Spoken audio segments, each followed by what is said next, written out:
오늘 함께 나누실 말씀은 로마서 5장 1절로 11절 말씀. 로마서 5장 1절로 11절 말씀. 우리 말씀 한 절씩 교독하겠습니다. 제가 먼저 1절 말씀 읽습니다.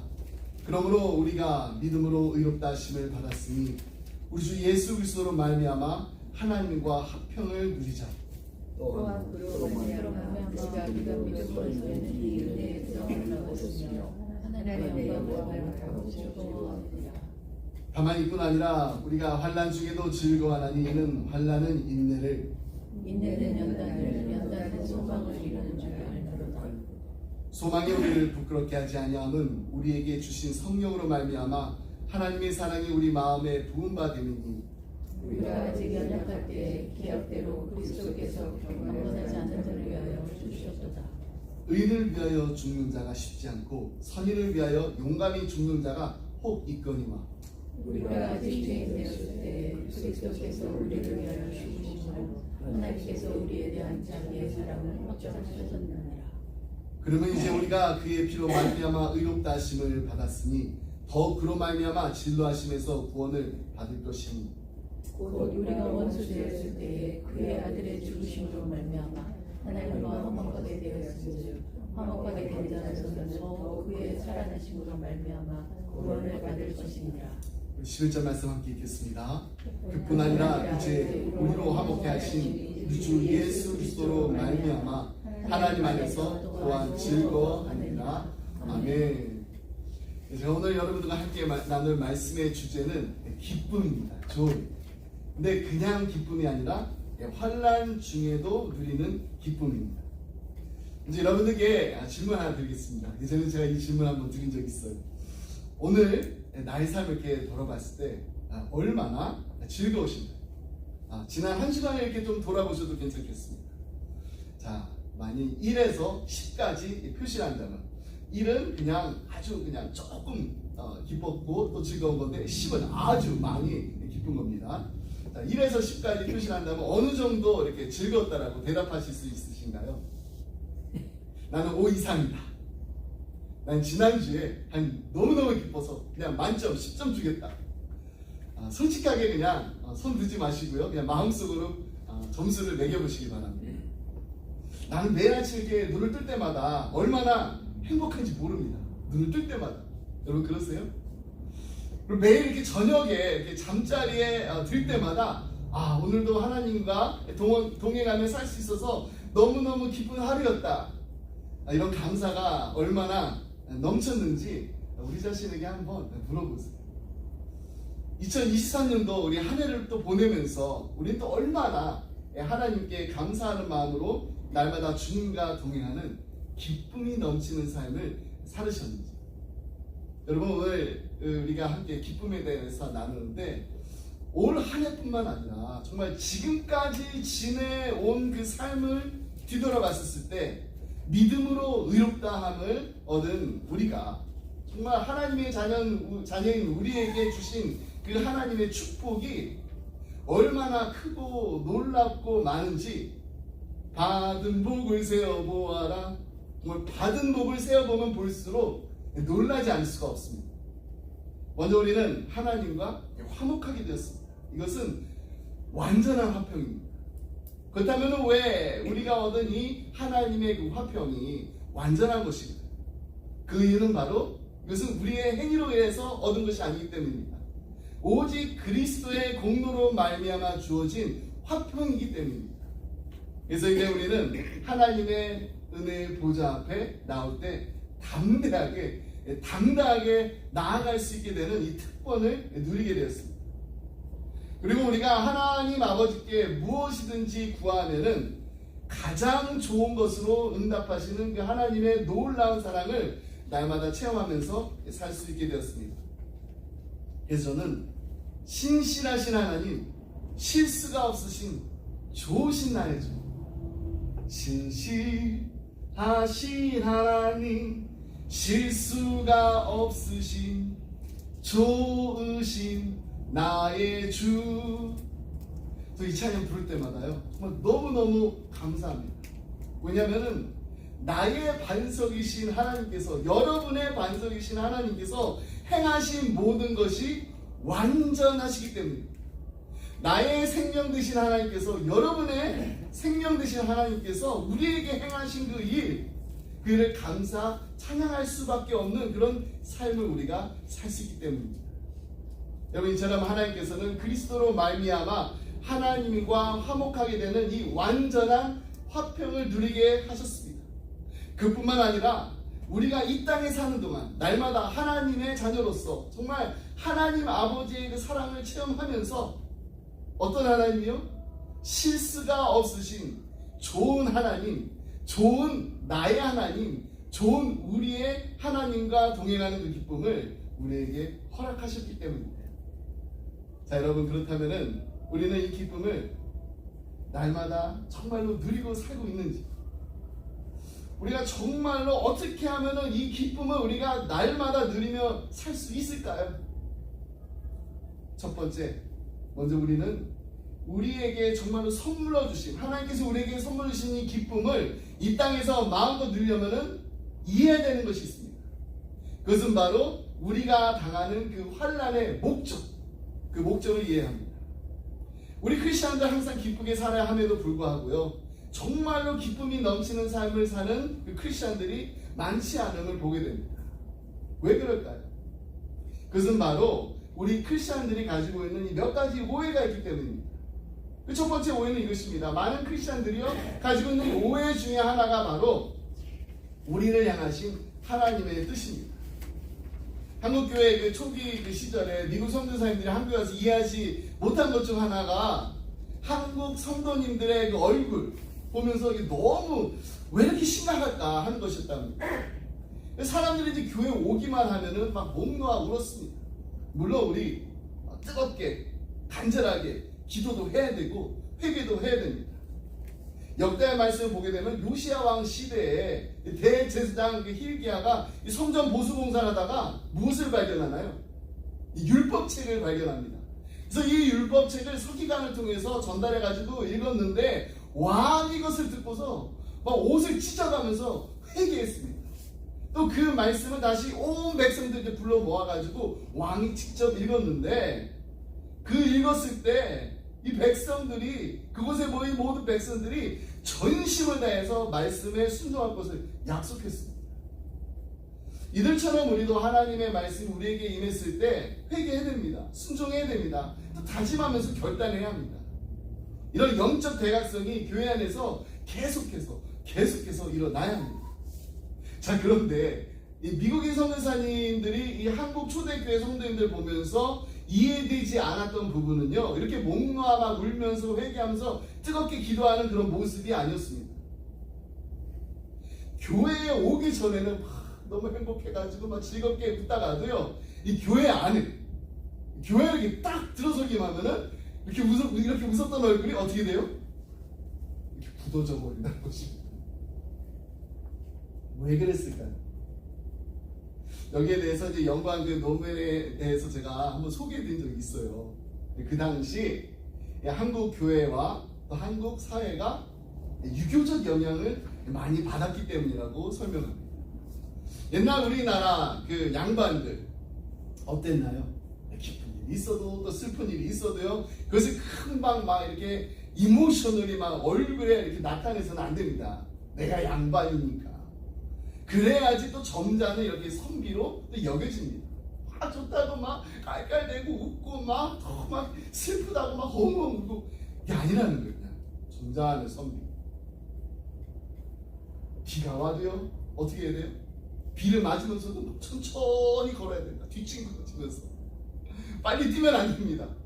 한여름에 그 더위가 막 기승을 부려도 옷차림을 허술하게 해서 안 돼요. 이런 것들이 허락되지 않았어요. 이런 제약들이 다른 서민들이 봤었을 때는 말 그대로 그냥 제약입니다.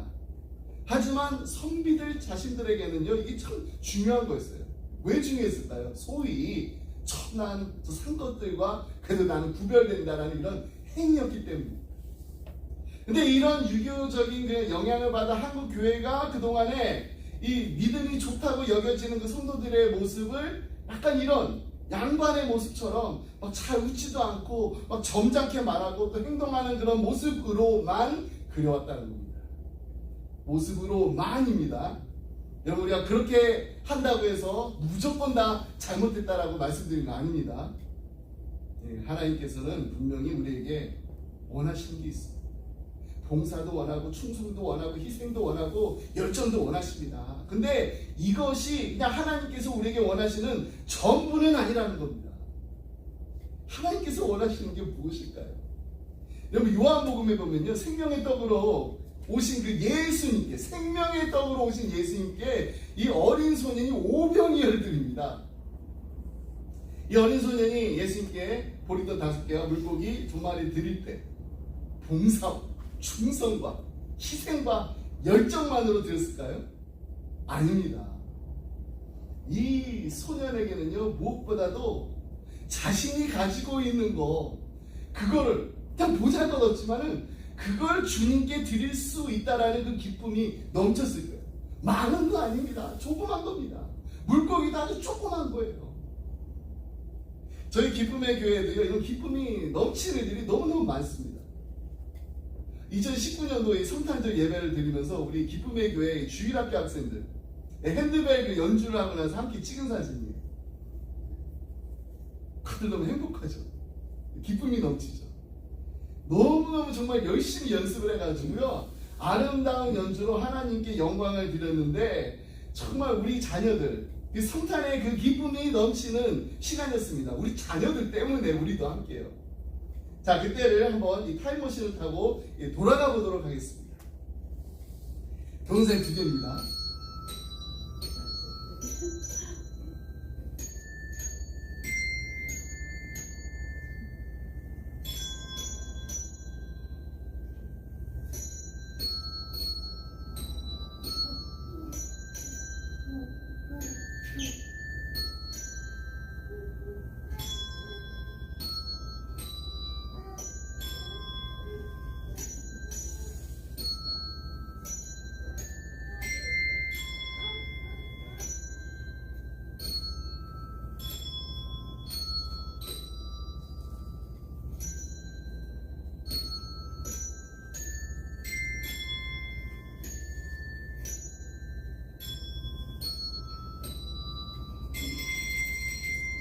와.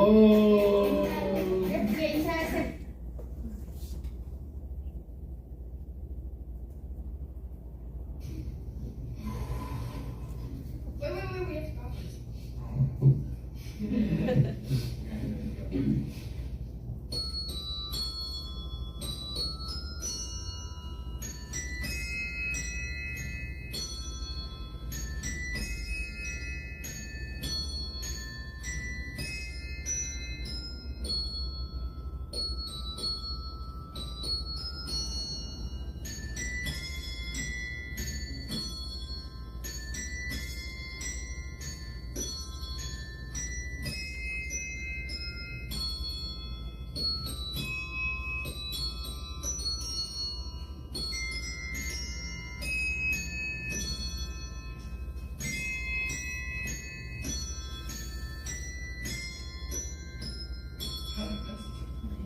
왜? 네, 감사합니다. 작년에 또 기억났어요?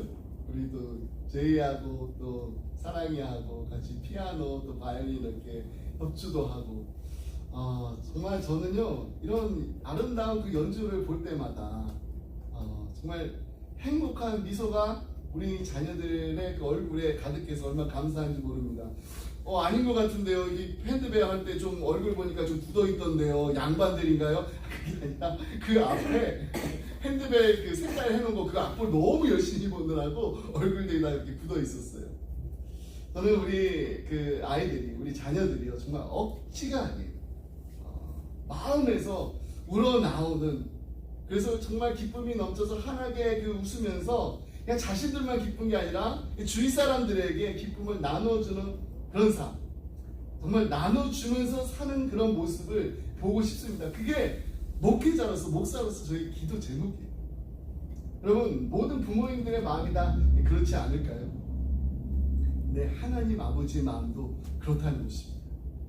무엇이 정말로 하나님의 뜻인가요? 성경에서는 분명하게 우리를 향하신 그 하나님의 뜻이 나타나 있습니다. 우리가 너무나도 잘 아는 데살로니가 전서 5장 16절 18절 말씀. 항상 기뻐하라. 쉬지 말고 기도하라. 범사에 감사하라. 이것이 그리스도 예수 안에서 너희를 향하신 하나님의 뜻이니라. 근데 여기서요, 기뻐하라라는 그 말씀이, 항상 기뻐하는 말씀이 가장 처음에 나온다는 것을 우리 유념해야 돼요. 하나님께서 정말로 사랑하는 자녀인 우리에게 바라시는 거, 하나님의 뜻이 무엇인지를 분명히 말씀해 주고 계시는데요. 그것은 바로 기뻐하는데 어떻게 해요? 항상 기뻐하는 것입니다. 여러분, 구원받은 하나님의 자녀라면요, 한 가지 그 특징이 나타나야 됩니다. 그것은 바로 기뻐하는 것입니다. 삶이 즐거워야 합니다. 날마다 주님과 동행하는 그 기쁨이 넘쳐야 합니다. 이 놀라운 축복을 누리는 우리 기쁨의 가정들이, 그리고 우리 기쁨의 자녀들이 다 되기를 간절히 소원합니다. 근데 하나님께서 우리에게 주신 이 기쁨을 이 땅에서 마음껏 누리기 위해서 우리가 하지 말아야 할 오해가 또 하나 더 있어요. 그것은 바로 우리가 당하는 환난에 대한 오해입니다. 여러분, 구원받은 우리도요, 이 땅을 살아가면서 어려움 당합니다. 구원받아 하나님의 자녀가 되어도요, 아무리 열심히 기도를 해도요, 환난을 당할 때가 있습니다. 힘든 일이, 어려운 일이 생깁니다. 이것이 바로 성경이 우리에게 가르치는 바입니다. 근데 환난이요, 우리에게 올 때 그 환난이 우리에게서 기쁨을 뺏어가요. 몸이 아프면은요, 모든 게 힘이 듭니다. 몸이 아프지 않으면 몸이 그냥 피곤해도 힘들어요. 경제적으로 궁핍하게 되면은요, 막 인생을 가는데 막 인생이 그냥 사막과 같습니다. 가정이나 또 자녀에게 또 문제가 생기면은요, 기쁨이 다 사라져가고 버리고 맙니다. 이것이 바로 환난의 위력입니다. The power of suffering. 모든 사람이 환난 앞에서 무기력해집니다. 그런데 이 상담학자들이 말하기를요, 믿는 사람들보다 그래도 믿지 않는 사람들보다 그래도 믿는 사람이 환난을 좀 잘 견디고 이겨내야 하는데, 보니까 반대예요. 환난을 잘못 대하게 되면은요, 이 믿는 사람들이 믿지 않는 사람보다 더 아픔이 크다라고 합니다. 그 이유가 무엇일까요? 많은 크리스천들이 이 고난을 당할 때 이 부정적인 그 생각, 그걸 마음에 떠올리기 때문입니다. 지금 내가 겪고 있는 이 환난을 하나님이 나를 멀리하고 계신다, 이런 증거로 받아들이기 때문입니다. 그렇게 되면은 우리는요, 평탄한 삶을 살 때, 그때는 하나님 나를 사랑하시는구나. 근데 환난이 찾아오는 그런 삶이 올 때는요, 하나님이 나를 사랑하지 않으시는가? 이런 왜곡된 생각을 가질 수가 있다는 것입니다. 정말 그런가요? 삶이 평탄하면 하나님이 사랑하시고, 근데 환난이 오면은 하나님 정말 우리를 버리셨다라고 그렇게 믿고 계십니다. 절대로 그렇게 단정해 버리면 안 됩니다. 이러한 환난에 대한 오해가 우리로 하여금 환난이 정말 무거운데 그 무게 위에 버림까지 받았다라는 그런 아픔을 더 하게 되는 것입니다. 그래서 상담학자들이, 우리 크리스천들이 믿지 않는 사람보다 더 이 고난에, 환난에 취약하다라는 지적을 하는 것입니다. 그러므로 우리는 우리가 당하는 이 환난에 대한 올바른 이해를 가져야 됩니다. 성경적인 이해가 필요합니다. 3절 말씀 우리 함께 보겠습니다. 다만 이뿐 아니라 우리가 환난 중에도 즐거워하나니. 오늘 이 말씀을 통해서 다시 한번 우리가 어떤 사람이라는 것을 알 수가 있습니다. 우리가 어떤 사람인가요? 환난 중에도 즐거워하는 사람이 바로 우리 크리스천입니다. 근데 어떻게 이것이 가능할까요? 우리가 이 환난의 그 목적을 올바로 이해할 때 가능해집니다. 여러분, 환난의 목적이 무엇입니까? 환난. 하나님께서는 왜 우리에게 이 환난을 허락하시는 것일까요? 성경은 이렇게 분명히 말씀합니다. 3절 후반절로 4절 말씀. 이는 환난은 인내를, 인내는 연단을, 연단은 소망을 이룰 줄 알미로다. Because we know that suffering produces perseverance, perseverance, character, and character, hope. 여기서 중요한 단어 하나가 know, 아는 것입니다.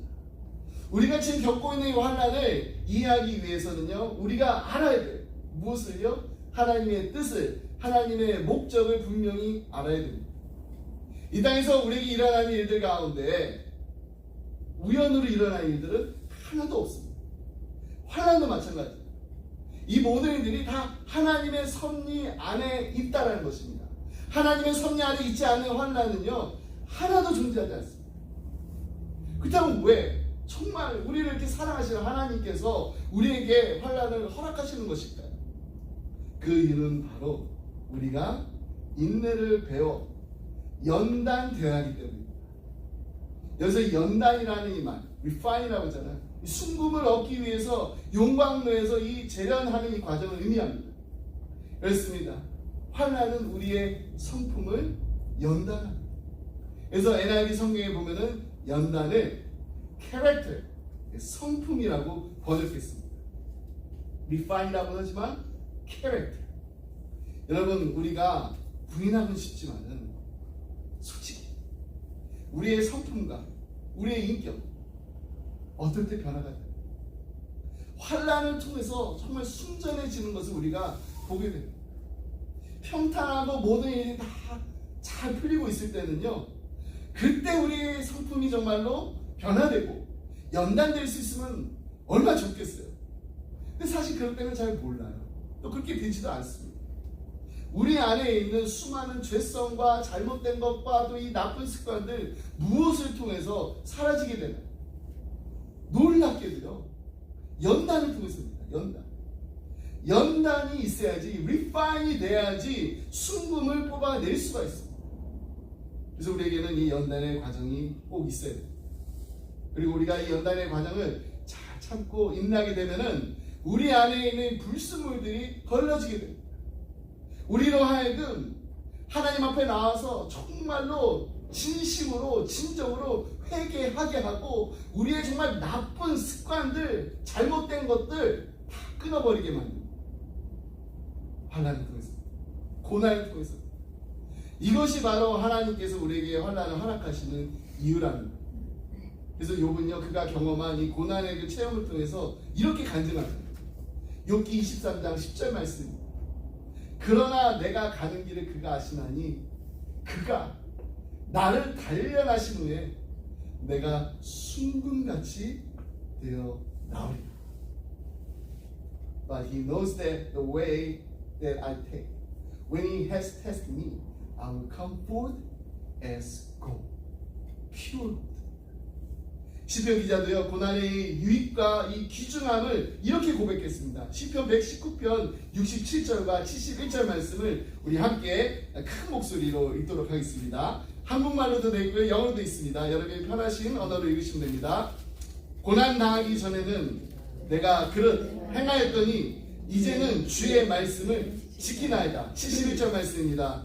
고난 당하는 것이 내게 유익이라. 이로 말미암아 내가 주의 율례들을 배우게 되었나이다. 아멘. 이것이 바로 우리가 당하는 환난에 대한, 고난에 대한 올바른 이해입니다. 고난의 유익. 고난이 우리로 하여금 어떻게 하는, 하나님으로부터 멀어지게 하는 것이 아니라 하나님께로 더더욱 가까이 나아가게 하는 길이 됨을 우리 잊지 마시고, 우리의 고난 가운데 함께 하시는 하나님, 그 하나님과 동행하는 기쁨이 넘치시기를 주님의 이름으로 축복합니다. 두 번째로, 하나님 주시는 이제 이 기쁨을 누리려면 우리 고난도 이해해야 되고 하나님의 뜻도, 이 고난의 목적도 다 알아야 되지만은 이제 우리가 꼭 알아야 되고 이해해야 되는 것이 있습니다. 그것은 바로 하나님의 사랑을 우리가 분명히 알고 이해합니다. 이 기쁨의 비밀이요, 5절 말씀에 담겨져 있습니다. 소망이 우리를 부끄럽게 하지 아니함은 우리에게 주신 성령으로 말미암아 하나님의 사랑이 우리 마음에 부은 바 됨이니, 하나님께서는 우리의 마음에 하나님의 사랑을 넘치도록 부어주셨습니다. 하나님께서 항상 우리에게 나는 너를 사랑한단다, 내가 너를 얼마나 사랑하는지 아니, 이렇게 말씀하시는 거예요. 그런데 이러한 하나님의 그 따뜻한 속삭임이 환난 중에, 우리가 환난 중에 있을 때 더 진하게 들리게 된다는 것입니다. 계속해서 6절로 8절 말씀 보겠습니다. 우리가 아직 연약할 때 기약대로 그리스도께서 경건하지 않는 자를 위하여 죽으셨도다. 의인을 위하여 죽는 자가 쉽지 않고 선인을 위하여 용감히 죽는 자가 혹 있거니와, 우리가 아직 죄인이었을 때 그리스도께서 우리를 위하여 죽으심으로 하나님께서 우리에 대한 자기의 사랑을 확증하셨느니라. 우리가 연약할 때 하나님께서는 자신의 그 사랑하는 아들을, 하나뿐인 독생자 예수 그리스도를 십자가에 못 박혀 돌아가게 하셨습니다. 의인을 위하여서 죽는 자가 가끔은 있을 수 있습니다. 선인을 위해서 용감히 죽는 자도 가끔 있을 수 있습니다. 근데 경건하지 못한 자, 죄인된 사람을 위해서 내시 죽겠다라고 나서는 사람은 세상에 없습니다. 그럼에도 불구하고 예수 그리스도께서는 나 같은 죄인을 살리시려고, 나 같은 죄인을 구원하시기 위해서 십자가에 못 박혀 달려 돌아가셨습니다. 하나님께서는 하나밖에 없는 독생자를 버리시고 대신 우리를 하나님의 품에 안으셨던 것입니다. 이것이 바로 하나님의 사랑입니다. 여러분, 우리는요, 예수 믿고 나서 이 사랑을 알게 되었습니다. 하나님이 얼마나 나를 사랑하신지를 비로소 깨닫게 되었습니다. 하나님께서는 우리에게 놀라운 사랑을 주셨고 우리에게 천국의 영광을 약속하셨습니다. 그러므로 우리는 이보다 더 좋고 이보다 더 놀랍고 이보다 더 소중한 것이 없다라는 것을 믿어야 합니다. 여러분, 믿으시나요? 하나님 정말로 나를 이렇게 사랑하신 이 놀랍고 좋고 소중한 그 사랑이 있다는 것, 그리고 그래서 우리만 감사하고 기뻐하는 것이 아니라 그 믿음대로 사는 모습을 우리가 보여줘요. 어떻게 해요? 환난 중에도 기뻐하는 우리의 삶을 통해서 그렇게 할 수 있어요. 평소에 존경하는 김동훈 목사님, 지난주에도 우리 페이스북에 대해서 이렇게 한번 소개해드렸는데, 이 목사님이 짧은 간증을 읽은 적이 있습니다. 이 목사님 간증 읽기 전까지는요, 이런 목사님은 절대로 낙심하거나 절망하실 그런 분이 아니라고 생각했는데, 이제 그만큼 정말 카리스가 넘치는 목사님이세요. 근데 은퇴 뒤에 이제 암이 걸리셔서 암투병 하시면서 계속해서 이제 열정적으로 인터넷 방송을 통해서 이 날마다 말씀 간증을 나누고 계시는데, 어쩔 때는 너무 힘드셔가지고 찬송가를 그냥 못 부르실 때도 있어요. 근데 지금 많이 회복하셔가지고 이제는 청소년들을 위해서 또 이 말씀 사역도 하십니다. 김동훈 목사님 목회하시면 정말 억울하고 힘들었었던 그 일을 하나 나누신 게 있어요. 저도 인터넷 악성 댓글 때문에 큰 상처를 입은 적이 있습니다. 교회 개척하고 얼마 안 돼서 있었던 일인데, 제 연봉이 1억이 넘는다고 알려지면서 교회 홈페이지가 그에 대한 비난과 성토로 도배가 되었습니다. 저는 받아본 적도 없는 1억 때문에 아주 죄인이 되어버렸습니다. 당시 8,000개 정도의 글이 올라오는 바람에 교회 서버가 제대로 돌아가지 않을 정도였습니다. 그런데 바보같이 제가 그 글을 다 읽었습니다. 8,000개를. 그리고 병이 났어요. 밖에 나가기도 싫고 먹기도 싫었습니다. 사람이 싫어졌습니다.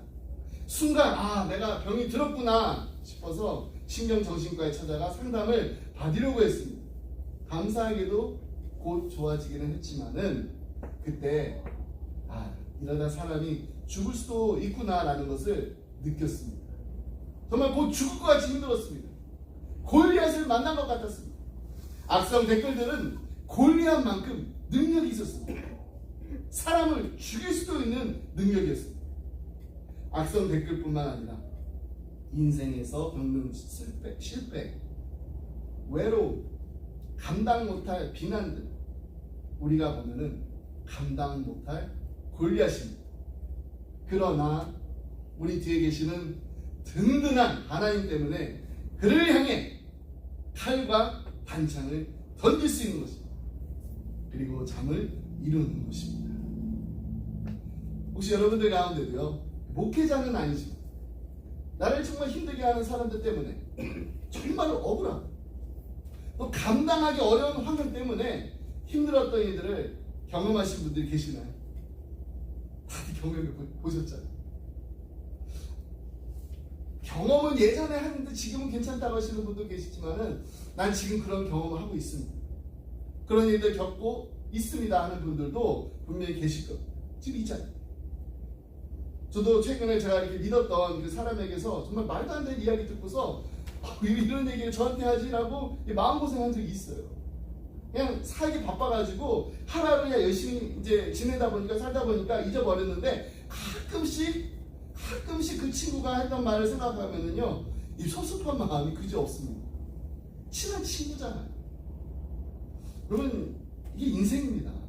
우리 이런 일들 다 겪고 있어요. 예수 믿는다라고요, 우리 다 잘 살고 부자 되는 거 아닙니다. 예수님 믿는다고 해가지고요, 그냥 다 몸이 그냥 건강하고 막 씩씩하고 튼튼한 거 아닙니다. 예수님 믿는다라고 그냥 모든 일이 다 만사형통되는 게 아닙니다. 예수님 믿어도요, 어려운 일 많이 당합니다. 예수님 믿어도요, 사람들 때문에 힘들 일 생깁니다.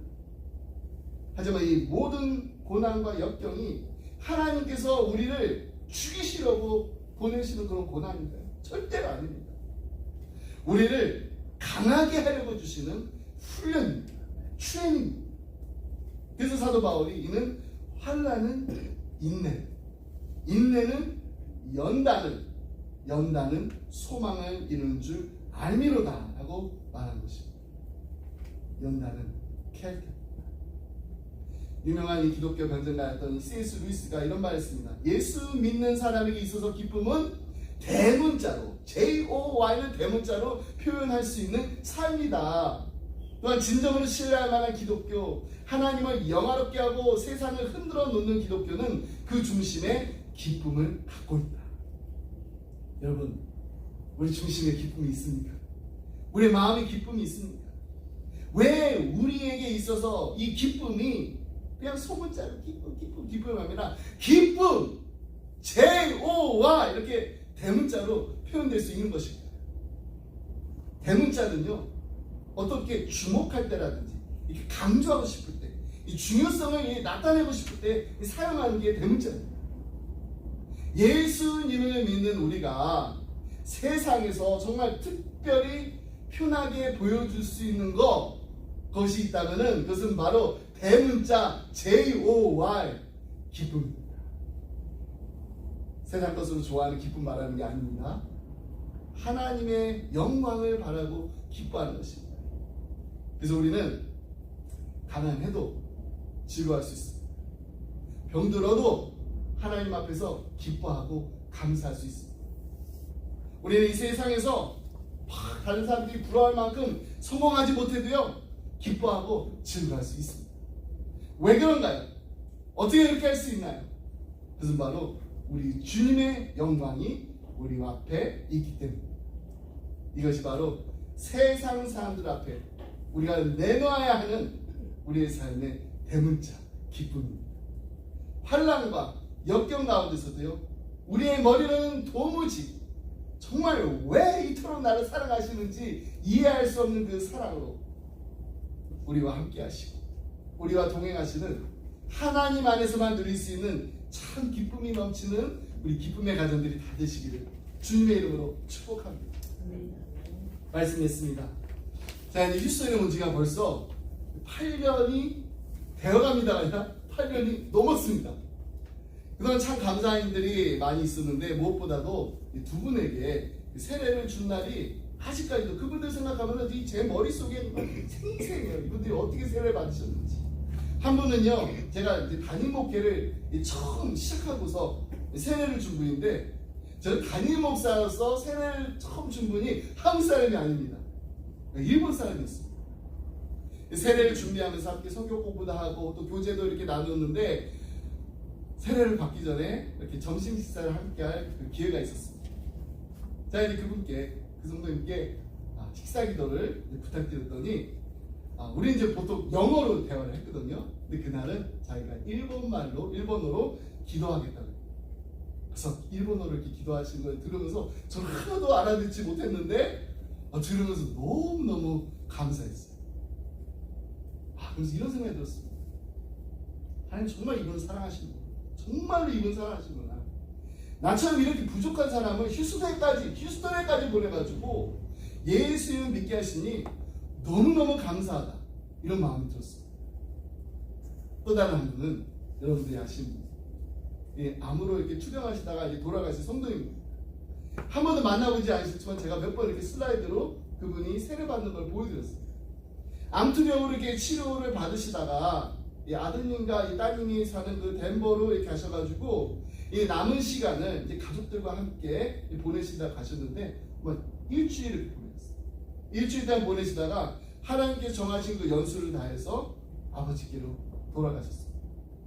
우리 기쁨의 교회에서 처음 그 세례를 받으신 성도님이기 때문에 더 많이 우리의 기억 속에 남습니다. 그리고 짧은 시간이었지만은 그 짧은 시간 동안 정말 힘들었지만은 함께 기도하고 또 예수님을 구주로 영접하고 이 믿음의 그 고백을 할 수 있었다는 게 얼마나 감사했는지 모릅니다. 항암 치료 때문에요. 기력이 다 쇠하셔가지고 교회 나와서 정말 세례 받고 싶은데 상황 그게 되지 못했어요. 그래서 집에서 이렇게 세례를 받으셨는데 이 세례식 마치고서 첫 성찬식을 이 성찬에 임하실 때 이 성찬 떡을 입에 넣으시고 한참 동안 넘기지 못하셨어요. 입에 침이 다 마르셨기 때문에 물을 그냥 좀 드셔도 괜찮다고 말씀드렸는데도 아니다. 그냥 끝까지 그 주님의 그 살을 먹겠다라는 그 모습을 보면서 얼마나 아름다운지 모르겠어요.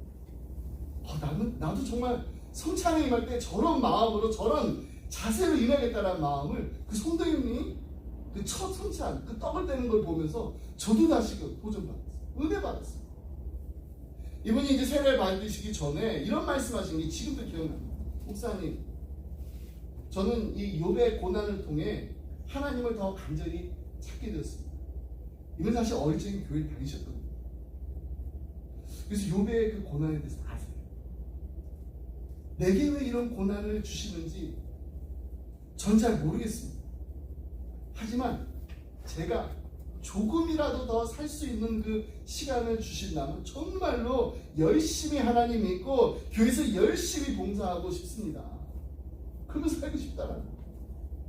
그 세례를 받으시고서 이제 휴스턴으로 이제 떠나시기 전에 다시 한번 이제 그 성도님을 뵐 수 있는 시간이 있었어요.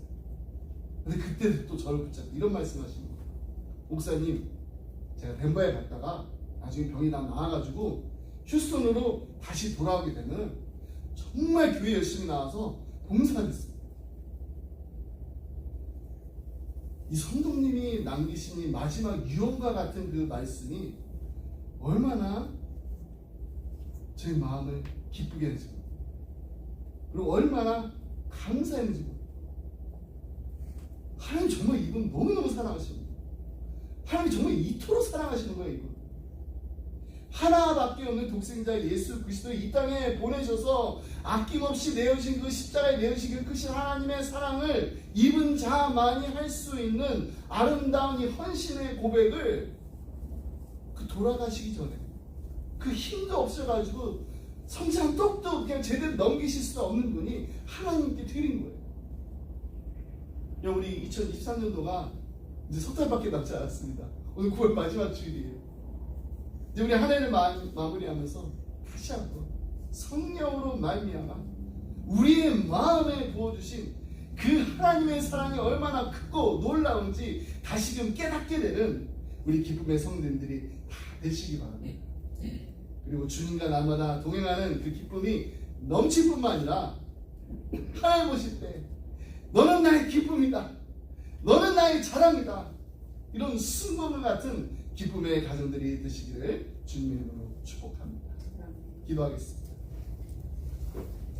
하나님 아버지 감사합니다.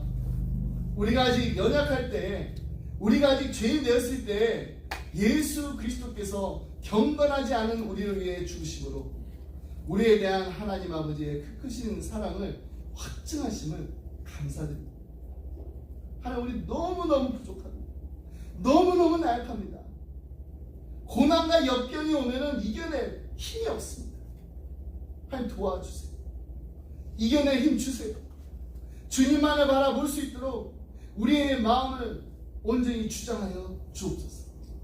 정금같이 나아올 때까지 끝까지 인내하면서 하나님의 온전하신 뜻을 믿고 나아가는 우리 기쁨의 가정들이 다 되게 하여 주옵소서. 하나님, 시간 우리 사랑하는 자녀들을 위해서 기도합니다. 이들이 이 땅을 살아가면서 힘들고 어려운 일 만날 때마다 하나님께서 이들을 지켜주시옵소서. 보호해 주시옵소서. 하나님께서 함께하여 주시옵소서. 그래서 고난을 통해서 하나님으로부터 점점점 더 멀어지는 것이 아니라 하나님께로 더 가까이 나아가는 우리 믿음의 자녀들 되게 하여 주시옵소서.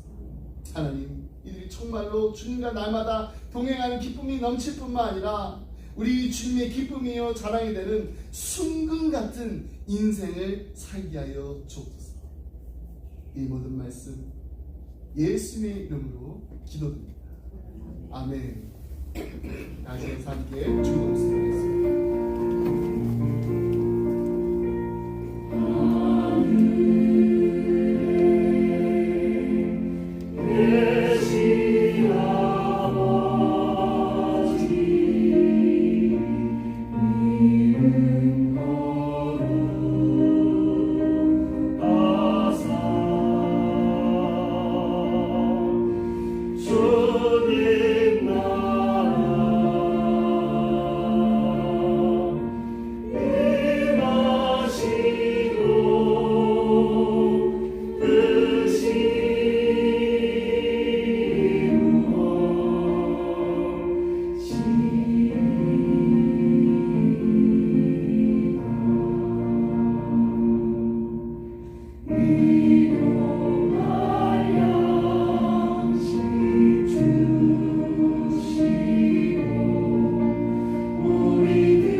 이제는 우리 주 예수 그리스도의 은혜와 하나님 아버지의 그 크신 사랑과 성령님의 감동과 교통하심이 하나님 왜 또 이토록 우리를 사랑하시는지 나는 알 수 없도다. 하지만 내가 믿고 의지하는 것은 내 모든 형편을 다 아시는 주님, 늘 나와 함께 하시는 힘들고 어려운 중도 기뻐할 수 있게 하시니 감사합니다. 찬양하게 하시니 감사합니다. 고난을 통해서 하나님을 더 많이 알게 하시고 하나님의 뜻이 무엇인지를 알게 하시니 감사합니다. 하나님의 뜻대로 순종하며 하나님이 이 고난 가운데 함께 하시는 그 일들을 보게 하여 주시옵소서. 믿음으로 고백하며 담대하게 나아가는 사랑하는 우리 성도님들과 가정과 생업에 주님의 몸된 교회 지금도 영원토록 함께 하시길 간절히 축원하옵나이다. 아멘.